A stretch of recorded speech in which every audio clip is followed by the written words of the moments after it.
வணக்கம். காலையில் பிரேக்ஃபாஸ்ட் பாருங்கள், சுட சுட இட்லி செஞ்சுருக்கேன்.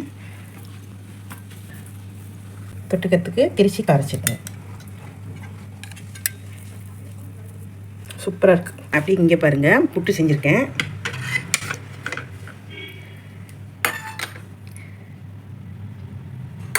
பச்சரிசி புட்டு தான். கொஞ்சம் நாட்டு சக்கரை போட்டுக்கலாம், நெய் போட்டுக்கலாம்.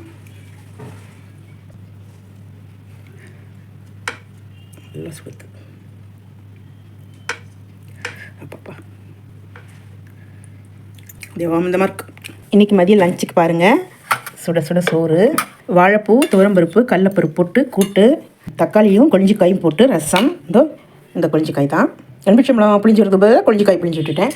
ப்ரொக்கோலி வறுவல், பீன்ஸ் பொரியல், தயிர் உர வச்சிருக்கேன். இந்த ஹாட் பேக் பாத்திரம் வந்து மங்கள தான் வாங்கினேன். நிறைய பாத்திரங்கள்லாம் வாங்கியிருக்கேன். ரிலேட்டட் வீடியோவில் பின் பண்ணி வைக்கிறேன் பாருங்கள். இதனுடைய விலை எல்லாமே சொல்லியிருக்கேன்.